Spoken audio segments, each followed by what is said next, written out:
नमस्कार दोस्तों, स्वागत है आपका मेरे YouTube चैनल इलेक्ट्रिकल भंडारी में। तो यूपी पॉलिटेक्निक एंट्रेंस एग्ज़ाम 2020 के लिए हम आपका देखिए मोस्ट इम्पॉर्टेंट 25 फिजिक्स के क्या लाए हैं MCQs, जो आपके अभी आने वाले पॉलिटेक्निक एंट्रेंस एग्ज़ाम के लिए काफ़ी इंपॉर्टेंट है। ये पिछले 10 वर्षों में से सेलेक्टेड किए गए हैं जिस टाइप के आपके पॉलिटेक्निक एंट्रेंस एग्ज़ाम में क्वेश्चन रिपीट होते हैं या जिस प्रकार के क्वेश्चन आते हैं। तो आइए चलो स्टार्ट करते हैं। क्वेश्चन नंबर फर्स्ट आपका स्क्रीन पे दिया हुआ है, देखिए इसमें लिखा है आपका मनुष्य को किस आवर्ती सीमा तक ध्वनि कंपन सुनाई देती है। ठीक है, तो ऑप्शन नहीं पढ़िए आपका, देखिए 20 से 20,000 हर्ट्ज़ तक, या 20 से आपका 2,000 हर्ट्ज़, 50 से 1,000 हर्ट्ज़, या फिर आपका 0 से 20 हर्ट्ज़। तो जो आवृत्ति आप देखिए मनुष्य को सुनाई देती है जिस रेंज में, वो होता है आपका देखिए 20 टू आपका 20,000 हर्ट्ज़। ठीक है, तो इतनी आवृत्ति मनुष्य को सुनाई देती है। तो चलते हैं नेक्स्ट क्वेश्चन पे। देखिए आपका सेकंड क्वेश्चन है आपका, निम्नलिखित में से कौन सी धातु विद्युत का सर्वोत्तम चालक है। ठीक, अब ऑप्शन पढ़ना है आपको। ऑप्शन में दिया है आपका, देखिए आपका एक दिया है लोहा, तांबा, चांदी और एल्यूमिनियम। ठीक है, अब ये तो चारों आपके चालक हैं विद्युत के, लेकिन इसने पूछा आपका सर्वोत्तम चालक। तो सर्वोत्तम चालक कौन सा होता है आपका, चांदी होता है। ठीक है, तो ऑप्शन सी क्या हो जाएगा आपका right answer. Question number third पे चलते हैं। देखिए इसमें क्या लिखा है आपका, ये भी काफ़ी इंपॉर्टेंट क्वेश्चन है। इसमें दिया है आपका, देखिए प्रकाश वर्ष निम्न में से किसका मात्रक है। ठीक है, प्रकाश की तीव्रता, या फिर आपका ऑप्शन बी दूरी का, या फिर ऑप्शन सी समय का, या फिर चाल का। ठीक है, तो बच्चे ये देखते हैं प्रकाश वर्ष किसका मात्रक है, प्रकाश या चाल पे टिक कर देते हैं। तो ऐसा नहीं है, ये आपका दूरी का मात्रक होता है। ठीक है, प्रकाश वर्ष किसका मात्रक होता है आपका, दूरी का। तो ऑप्शन बी क्या हो जाएगा आपका राइट आंसर। चलते हैं नेक्स्ट क्वेश्चन की तरफ।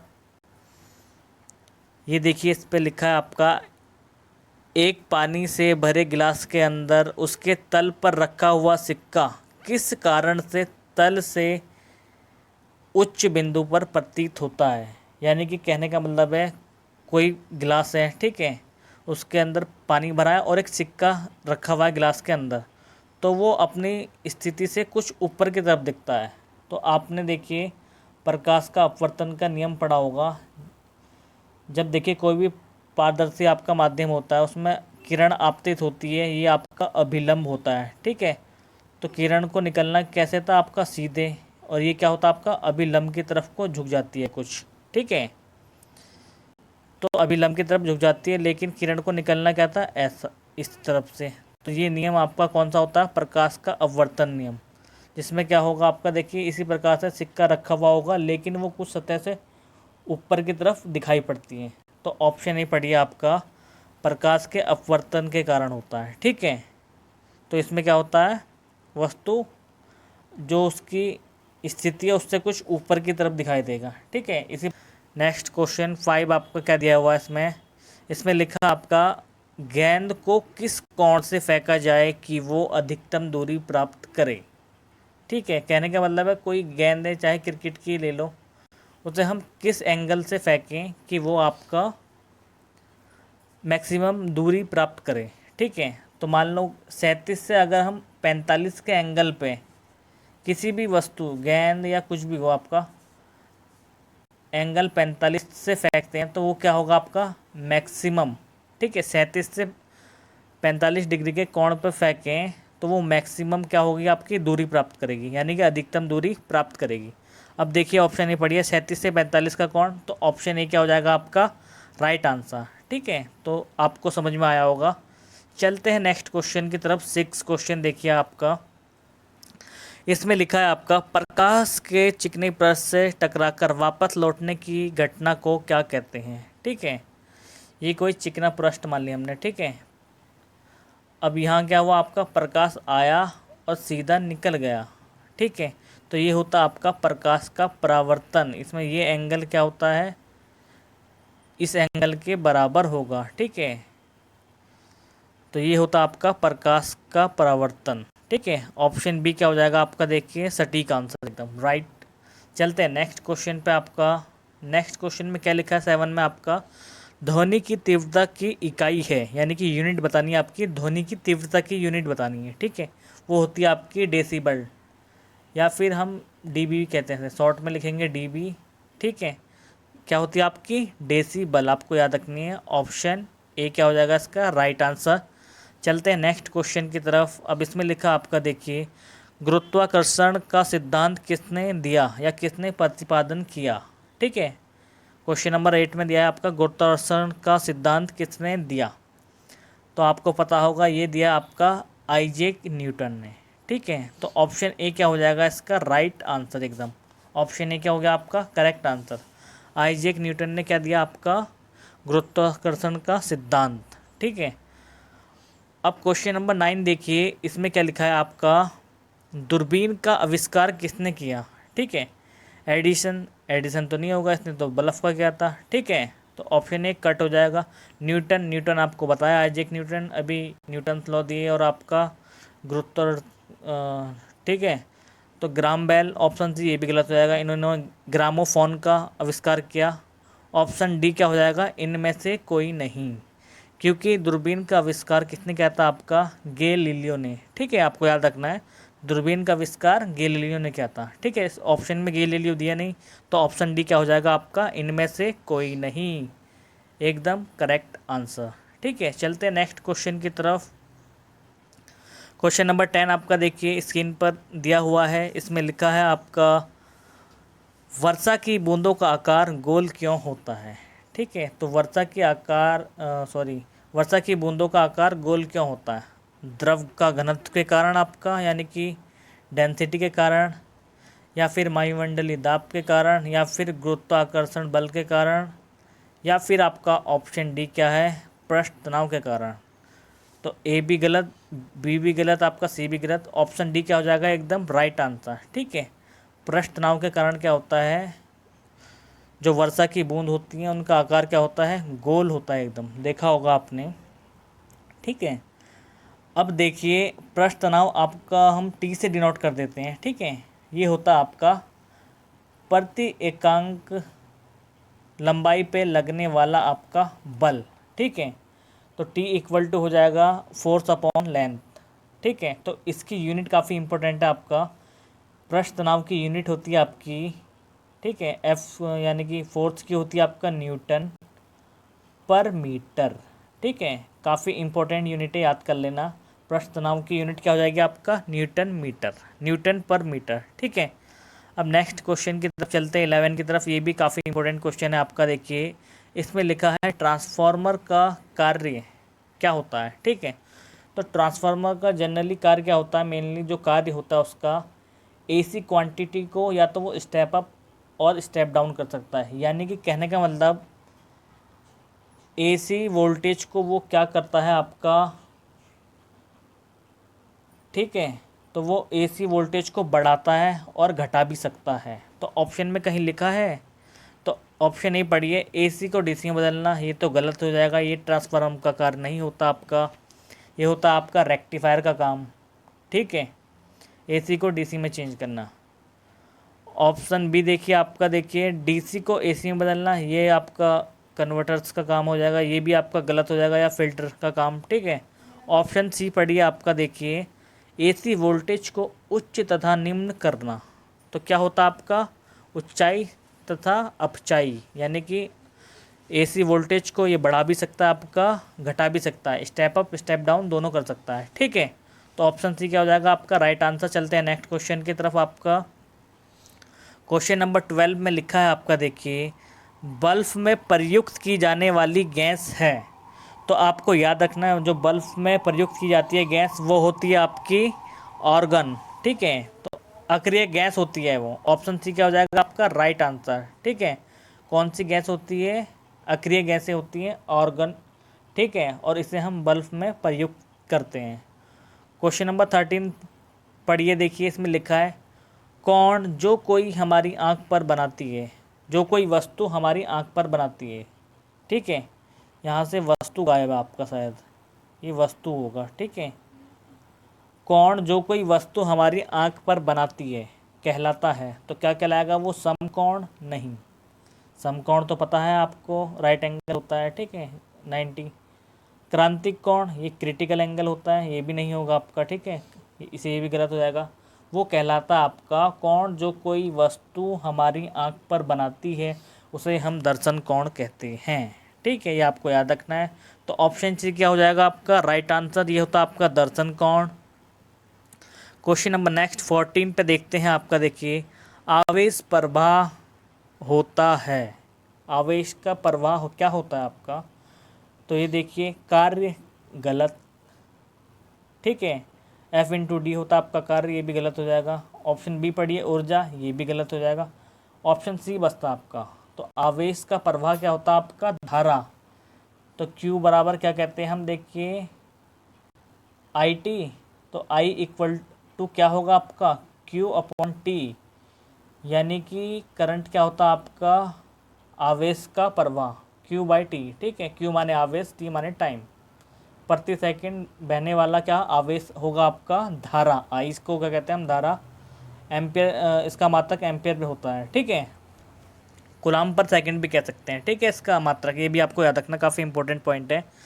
बल का CGS पद्धति में आपका मात्रक बताना है। तो न्यूटन तो नहीं होता, ये न्यूटन होगा, ठीक है। ये होता है आपका डाइन, ठीक है। CGS पद्धति में क्या होगा आपका? बल का मात्रक, फोर्स का मात्रक। ऑप्शन बी क्या हो जाएगा आपका? एकदम राइट आंसर, ये होगा आपका डाइन। चलते हैं नेक्स्ट क्वेश्चन की तरफ। इसमें देखिए क्या लिखा है आपका, क्वेश्चन नंबर 16 में दिया है आपका 25 सेंटीमीटर फोकस दूरी वाले लेंस की समता बतानी है आपको, ठीक है। तो सबसे पहले पता होना चाहिए जो 25 सेंटीमीटर होती है वो क्या होती है? स्पष्ट दृष्टि की न्यूनतम दूरी आपकी 25 सेंटीमीटर होती है, यानी कि किसी भी वस्तु को हमारी आँख से मतलब हमें देखना है तो उसे कम से कम न्यूनतम दूरी क्या होनी चाहिए किसी वस्तु की हमारी आँख से? 25 सेंटीमीटर। तभी हमको वो वस्तु क्या दिखाई देगी? एकदम स्पष्ट दिखाई देगी, ठीक है। लेकिन इसने पूछा क्या है आपका? लेंस की समता, उसे हम P से डिनोट करते हैं, ये होता है आपका 100 अपॉन F। F मतलब फोकस, P मतलब आपकी लेंस की समता, F होना चाहिए आपका सेंटीमीटर में, ये भी ध्यान रखना, ठीक है। F किस में होना चाहिए? सेंटीमीटर में। तो रख देंगे 100 अपॉन कितना रखेंगे नीचे? F कितना दिए? F दी आपकी 25 सेंटीमीटर फोकस दूरी, ठीक है। तो 25 रखिए, कट कर देंगे, 25 चौको 100, ठीक है। अब क्या निकल के आया आपका? देखिए ऑप्शन बी प्लस के 4D, ठीक है। अब देखिए लेंस की फोकस दूरी का मात्रक भी आपको याद रखना है। ये मात्रक D का मतलब होता है आपका डायोप्टर, ठीक है, ये भी इंपॉर्टेंट पॉइंट है। और स्पष्ट दृष्टि की न्यूनतम दूरी भी आपका काफ़ी इंपॉर्टेंट क्वेश्चन है, 25 सेंटीमीटर होती है। और इसकी आपकी फोकस दूरी की समता का मात्रक क्या होता है आपका? डायोप्टर होता है, ठीक है। तो आंसर क्या आया हमारा निकल के? 4 डायोप्टर, ठीक है, 25 सेंटीमीटर के लिए। चलते हैं नेक्स्ट क्वेश्चन की तरफ। क्वेश्चन नंबर 17, इसमें लिखा आपका 2 सदिशों का परिणामी अधिकतम होगा जब उनके बीच का कोण होगा। तो जब उनके बीच का कोण कितना होगा? थीटा इक्वल टू होगा आपका कितना?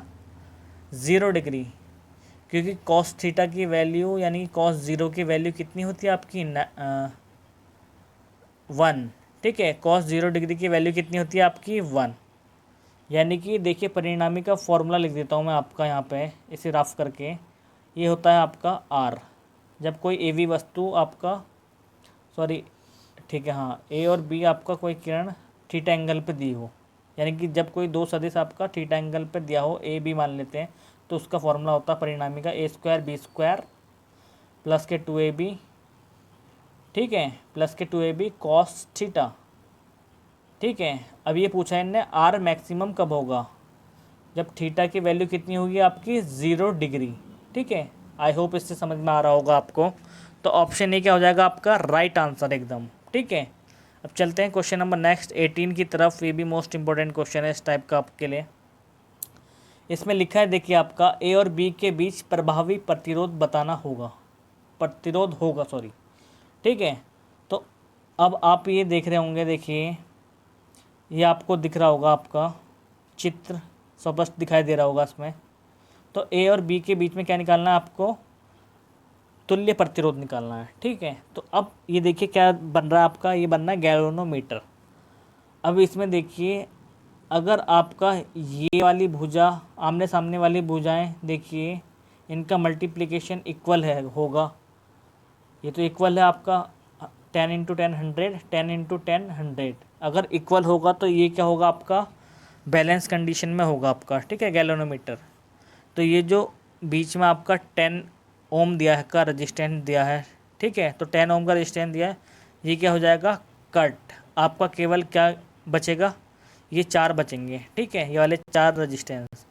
तो ये गैल्वेनोमीटर की बैलेंस कंडीशन होती है। ठीक है, अनबैलेंस कंडीशन क्या कब होती, जब ये आमने सामने के आपके इनका मल्टीप्लिकेशन, आमने सामने के जो रजिस्टर दिए हैं आपका, इनका मल्टीप्लिकेशन क्या होता, इक्वल नहीं होता। लेकिन इस कंडीशन में देखिए इक्वल आ रहा है, 10 इंटू 10 100, 10 इंटू 10 100, आमने सामने के देखिए। ठीक है, तो इक्वल आ रहा है, तो यानी कि ये बैलेंस कंडीशन है। बैलेंस कंडीशन में क्या होगा आपका, ये जो बीच वाला प्रतिरोध है गैल्वेनोमीटर का, इसमें कोई करंट फ्लो नहीं होगा। ठीक है, बैलेंस कंडीशन में इसे नेग्लिजिबल मानेंगे। ठीक है, तो अब ए बी के बीच निकाल सकते हैं हम। देखिए प्रतिरोध कैसे निकालेंगे, यहाँ से कोई करंट फ्लो कराई हमने, ठीक है, आई ए पॉइंट से, तो ये 2 भागों में डिवाइड हो जाएंगे ना, I1 ऊपर और I2 आपका नीचे की तरफ। ठीक है, अब इसमें यहाँ से यहाँ तक करंट सेम है और यहाँ से यहाँ तक करंट सेम है। ठीक है, जिसमें करंट सेम होता बताया था मैंने आपको प्रतिरोधों का संयोजन। तो ऊपर देखिए, ऊपर वाले क्या हो गए आपके, क्योंकि इसमें करंट सेम है तो 10 + 10 कितना हो जाएगा आपका 20। ठीक है, ऊपर वालों का तुल्य प्रतिरोध 20 और नीचे वालों में करंट क्या है आपका, सेम फ्लो हो रही है, 10 + 10, नीचे भी क्या आ जाएगा आपका 20। ठीक है, अब देखिए जिस रेजिस्टेंस में अलग अलग क्या बहेगी, करंट फ्लो होगी, वोल्टेज समान लेकिन करंट क्या है अलग अलग फ्लो हो रही है, तो वो आपका समांतर में होगा ना। अब 20 ओम और 20 ओम क्या होंगे आपके, पैरेलल में होंगे। तो मैंने बताया था पैरेलल का फॉर्मूला आपको, आर ए बी क्या हो जाएगा आपका, ये हो जाएगा 20 इंटू 20। ठीक है, 20 + 20, 20 + 20, ये होता है आपका आर ए बी इक्वेलेंट। ठीक है, नीचे ऊपर हो गया आपका देखिए 400।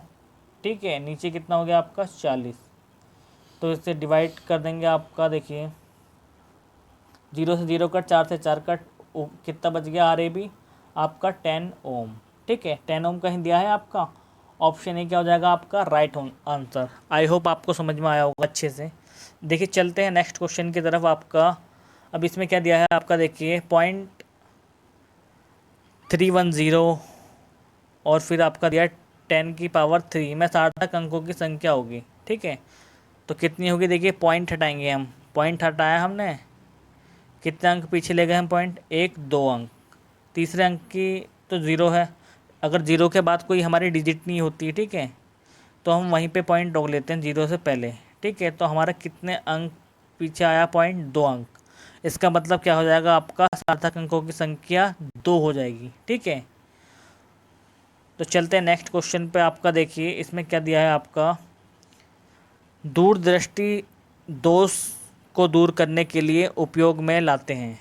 तो उपयोग में कौन सा लेंस लाएंगे आपका, दूरदृष्टि को दूर करने के लिए। ठीक है, तो सबसे पहले दूरदृष्टि का मतलब पता होना चाहिए, दूरदृष्टि दोष का मतलब क्या होता है आपका। ठीक है, दूरदृष्टि दोष क्या होता है आपका, इसका मतलब है कि दूर की वस्तु तो हमें स्पष्ट दिखाई दे रही हैं, लेकिन जो पास की वस्तुएं हैं वो हमें अस्पष्ट दिखाई देती हैं, ये होता है आपका दूरदृष्टि दोष। ठीक है, अब दूरदृष्टि दोष के निवारण के लिए हम उत्तल लेंस का यूज़ करते हैं, ये आपको ध्यान रखना है। तो ऑप्शन ए क्या हो जाएगा इसका राइट आंसर। नेक्स्ट क्वेश्चन की तरफ 21, इसमें क्या लिखा है आपका, देखिए वस्तु से बड़ा आभासी प्रतिबिंब किसके द्वारा प्राप्त किया जा सकता है। तो किसके द्वारा प्राप्त किया जा सकता है आपका, वस्तु से बड़ा आभासी प्रतिबिंब। ठीक है, अब ऑप्शन पढ़िए, अवतल दर्पण या फिर उत्तल दर्पण, सॉरी अवतल लेंस, उत्तल दर्पण, अवतल दर्पण, उत्तल लेंस। ठीक है, तो ये होता आपका अवतल दर्पण। ऑप्शन सी दिख रहा है आपको, ये क्या हो जाएगा आपका राइट आंसर। ठीक है, तो वस्तु से बड़ा और आभासी प्रतिबिंब बना सकते हैं हम अवतल दर्पण द्वारा। चलते हैं नेक्स्ट क्वेश्चन 22 पे। इसमें क्या लिखा है आपका, देखिए, मानव नेत्र में रेटिना पर बनने वाला प्रतिबिंब, ऑप्शन ए पढ़िए, देखिए, सीधा होता है परंतु उल्टा दिखाई देता है। ये तो आपका गलत हो जाएगा, ठीक है। अब ऑप्शन बी पढ़िए आपका, देखिए, इसमें लिखा है उल्टा होता है परंतु सीधा दिखाई देता है, ठीक है। मानव नेत्र में रेटिना पे बनने वाला प्रतिबिंब की बात कर रहे हैं, तो ऑप्शन बी क्या हो जाएगा आपका, एकदम राइट आंसर, ठीक है। थर्ड भी पढ़ लेते हैं, चलो। सीधा होता है, सीधा दिखाई देता है, गलत हो जाएगा आपका। ऑप्शन डी आपका, देखिए, उल्टा होता है, उल्टा दिखाई देता है, ये भी गलत। केवल ऑप्शन बी क्या हो जाएगा आपका, एकदम राइट आंसर। वो एक्चुअल में क्या होता है आपका, प्रतिबिंब उल्टा होता है, लेकिन जो वस्तु होती है हमें वो सीधी दिखाई देती है, ठीक है। रेटिना पर जो प्रतिबिंब होता है वो उल्टा होता है। चलते हैं क्वेश्चन नंबर 23 पे। देखिए इसमें क्या लिखा है आपका, क्वेश्चन नंबर 23 में, यदि किसी तार की लंबाई दोगुनी कर दी जाए, यानी कि हमने किसी तार की लंबाई 12 कर दी, पहले L थी, तथा इसका अनुप्रस्थ काट क्षेत्रफल जो A होता है वो भी क्या कर रहे हैं हम, दोगुना कर दिया जाए, यानी कि 2A कर दिया जाए, तो उसका प्रतिरोध होगा। अब देखिए, सबसे पहले आपको प्रतिरोध का फॉर्मूला पता होना चाहिए। R इक्वल टू होता है आपका ρL/A, ठीक है। अब हमने क्या कर दिया, उसकी लेंथ भी दुगनी करी और उसका एरिया भी दुगना करा, ठीक है, अनुप्रस्थ काट। तो 2 से 2 कट, ये तो आपका R ही आ गया ना दोबारा। तो इसमें देखिए ऑप्शन पढ़िए, आधा हो जाएगा उसका प्रतिरोध, नहीं, गलत। दुगना हो जाएगा, नहीं। 4 गुना हो जाएगा, नहीं, ये भी गलत। तो ऑप्शन डी क्या होगा, वही रहेगा। तो देखिए R1 क्या होगा, सेम वही रहेगा, ठीक है, क्योंकि R1 भी क्या आया आपका, R जो ये था, तो सेम ही रहेगा ना। दुगना करा और हमने आप उसका लेंथ दुगना करा और उसका एरिया दुगना करा, तो 2 से 2 कट गया, तो सेम ही रहेगा ना। ऑप्शन डी हो जाएगा इसका राइट आंसर। चलते हैं सेकंड लास्ट क्वेश्चन 24 पे। अब इसमें लिखा है, देखिए आपका, जल का अधिकतम घनत्व होता है। तो एक बात समझ लीजिए, जब भी हम 0 डिग्री सेंटीग्रेड से जल की बात करते हैं, 4 डिग्री सेंटीग्रेड तक क्या होता है, टेम्परेचर तक जल का जो है आपका डेंसिटी क्या होता है, बढ़ता है। लेकिन 4 डिग्री सेंटीग्रेड पे क्या होता है आकर, ये मैक्सिमम होता है। डी से क्या होता है, डेंसिटी क्या हो जाता है, मैक्सिमम, ठीक है। और यहाँ आपका आयतन क्या हो जाता है, न्यूनतम। और जैसे ही 4 डिग्री सेंटीग्रेड से ज़्यादा ताप करते हैं, 5 डिग्री सेंटीग्रेड, वैसी वैसी क्या होता है आपका, डेंसिटी घटने लगता है, ठीक है। डेंसिटी क्या होता है आपका, घटता है, और वैसी वैसी आपका आयतन बढ़ने लगता है जल का, ठीक है। तो हम कह सकते हैं 4 डिग्री सेंटीग्रेड पे आके जल का जो डेंसिटी होता है वो मैक्सिमम, यानी कि घनत्व क्या होता है उसका, 4 डिग्री सेंटीग्रेड ताप पर मैक्सिमम होता है, यानी कि अधिकतम होता है, ठीक है। मोस्ट इंपॉर्टेंट क्वेश्चन है ये भी आपका। अब चलते हैं लास्ट क्वेश्चन पे, ये भी काफ़ी मोस्ट इंपॉर्टेंट क्वेश्चन है। देखिए इसमें पूछा आपका, वह ताप जो डिग्री सेंटीग्रेड और फ़ारेनहाइट में समान होता है, वो बताना है आपको। अब ऑप्शन देख के तो इसे सॉल्व कैसे करेंगे हम, देखिए इसमें आपका फॉर्मूला क्या होता है, देखिए डिग्री सेंटीग्रेड और फ़ारेनहाइट में पहले तो हमें रिलेशन पता होना चाहिए क्या होता है। वो होता है आपका C/5 इक्वल टू होता है आपका F-32/9, ठीक है। अब इनने पूछा कि समान हैं वह ताप जो या जिसमें आपका डिग्री सेंटीग्रेड और फ़ारेनहाइट समान है होता है। तो हमने मान लिया कि F इक्वल टू क्या है, हमें क्या गिवन है, C हमने माना है कि ये इक्वल है, ठीक है। तो इससे हमारा ताप निकल जाएगा, ठीक है। अब वैल्यू रख देंगे, देखिए C/5 इक्वल टू F की जगह भी C पुट करेंगे, -32/9। अब क्रॉस मल्टीप्लाई करेंगे 9 की C में और 5 की C और -32 में, ठीक है। ये हो जाएगा, देखिए यहाँ लिख देता हूँ मैं, 9C इक्वल टू हो जाएगा आपका 5C माइनस 5 2 10 की 0, हाथ से लगा 1, 5 के 15 और ये 16, ठीक है। अब यहाँ से क्या हो जाएगा आपका 5C इधर जाएगा माइनस का, तो ये हो जाएगा आपका 4C इक्वल टू कितना आ गया, 160 माइनस के, ठीक है। 4 से ये कट गया, 4 4 16, तो ये बचा आपका -40, ठीक है, डिग्री। तो देखिए माइनस के चाहे तो 40 डिग्री सेंटीग्रेड या -40 डिग्री फ़ारेनहाइट हो, ठीक है। तो इस ताप पे क्या होगा, ये समान होंगे, इनके मान फ़ारेनहाइट और आपके सेंटीग्रेड के मान क्या हो रहे हैं, समान हो रहे हैं, ठीक है, क्योंकि हमने F=c मान लिया।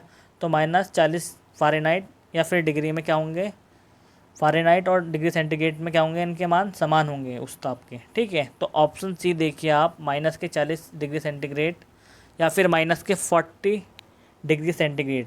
तो इस ताप पे क्या है, ये दोनों समान मान हैं इनके, ठीक है। तो ऑप्शन सी क्या हो जाएगा, एकदम राइट आंसर। आई होप आपको अच्छे से समझ में आया होगा। अगर ये वीडियो आपको अच्छी लगी तो इस चैनल को सब्सक्राइब करें। ऐसे ही मिलते रहेंगे हम आपको अच्छी अच्छी वीडियो लेकर।